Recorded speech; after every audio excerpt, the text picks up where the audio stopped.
Nkomeje kukwifuza kugira byiza cyane makuru yacu reka toherere ku muzamu w'ikipe ya Liverpool Lloris Karius akaba rero ikipe ya Liverpool yamaze kumutiza mu ikipe ya Union Berlin mu gihe cy'umwaka umwe. Ronald Koeman akaba umutoza w'ikipe ya FC Barcelona bakaba bamubaje ati se uzagura nimero 9 rutayizamu wundi wo gusimbura Suarez. Ati rero turacyabirebaho ati kuko yazakadoha indi play y'imikino yindi atariko dushobora no gukina tutanafite na nimero 9 kandi tugakina neza cyane mu kibuga musaza yishongora hano. Tottenham Hotspur kabiri gushaka umudefenseur ikipe ya Inter Domira yitwa Milan Skriniar. Igiciro nicyo cyabaye ikibazo kuko Spurs iravuga ko yatanga miliyoni 30 gusa mu gihe ikipe ya Inter Domira ishaka miliyoni 50 z'amapound.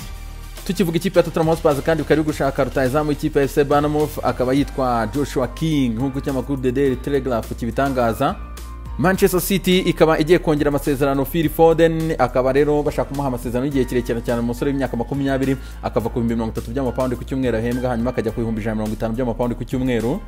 Directeur w'imikino mu ikipe ya Napoli akayitwa Cristiano Giuntoli akamaze gutangaza ati Kalidou Koulibaly azaguma mu ikipe ya Napoli. Arishimye kandi natwe twishimiye kumugumana hano. Ati rero byumvikane neza cyane azaguma ahangaha. Akaba rero ari nyuma yuko ikipe ya Manchester City yamaze kwirangiza deal ndetse na Ruben Diaz w'ikipe ya Benfica za mu ikipe ya Manchester City. Ismail Yassar yashakishwa cyane ikipe ya Liverpool ariko ngo ku munsi wa nyuma kuri deadline day akaba ikipe y'abanywanyi ya Aston Villa ngashaka gukora shock ya hatari imugura gusa Watford iracyahagaze ahandi kuri cya giciro $40 z'amapound. Kevin Prince Boateng umusore w'umunyagana akaba rero yamaze kwiyangaje n'ikipe ya Monza akaba rero yamaze kuva mu ikipe ya Fiorentina akayangajemo umwaka umwe ari nako kandi harimo na option kuba azanakinamo n'undi mwaka afera Swift. Ousmane Dembele akaba uyu munsi aje mu ikipe ya Barcelona mu myitozo yakererewe iminota 15 uyu nguyu yaraza kwicana na Ronald Koeman muramwonyumvira. Uyu musore yitwa Marlon akaba akina ikipe ya Sassuolo mu gihugu cy'Ubutaliyani akaba yakoze medical mu ikipe ya Fulham irangije medical iranga baba we ibintu birabaza shaho. Anako kandi reka tunyire kuri ama transfer rero ari kuvugisha abafana amagambo menshi cyane ategerejwe ko muri isama nibura yaba yarategerejwe n'abantu benshi cyane. Reka dore mu ikipe ya Manchester United ku bintu bijyanye na Jadon Sancho. Mu kanya rero tukaho duhoze twumva kuri Radio 1 kabisa Sorekoro Cave ndetse na Darmesh Set bavuga kuri transfer akaba bavuze ko Sancho Manchester United ikimuriho kandi ikeneye kumuzana ikaba ikeneye kubikora bitarenze kuwa mbere y'icyumweru gitaha. Iki cyumweru igomba kubikoraho. United gusa nta offer nimwe iratanga ifatika iracyahagaze hahandi Dortmund ni miliyoni 108 z'amapound arizo 120 z'amayero. Akaba ariko United su kureba gusa ku bya Jadon Sancho kuko ngo ibya Sancho byanze alternative yindi ni Ousmane Dembele w'ikipe ya FC Barcelona.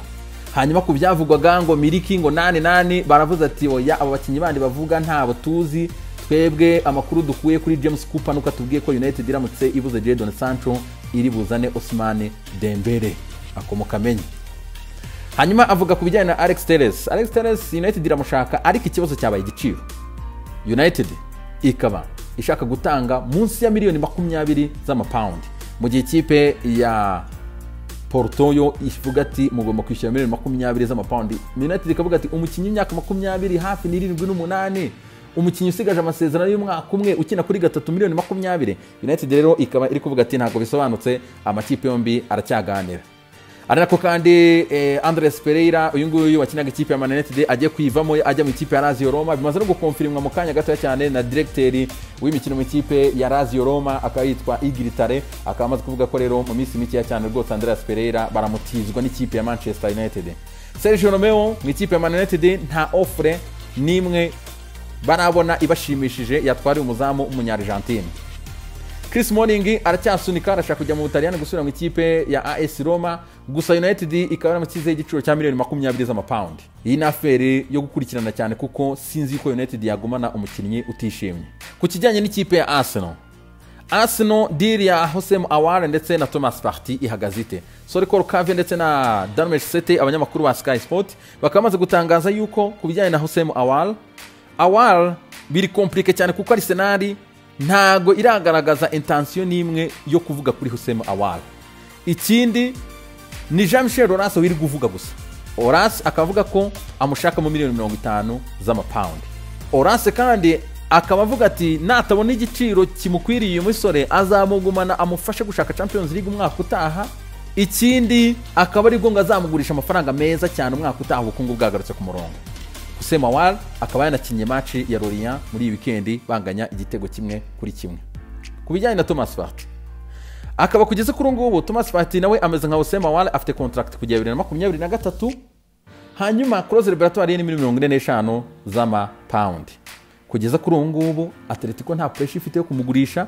Arsenal bakayibwira ikintu kimwe, ugomba kwishyura izo £45 za clause liberatoire. Arsenal naho yaracecetse.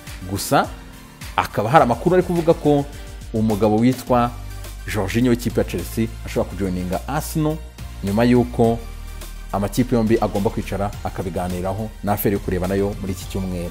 Ngayo rero aho amakuru yarahagaze kuri aba basore bose, hanyuma mbifurije kugira byiza cyane, yagasana barinde.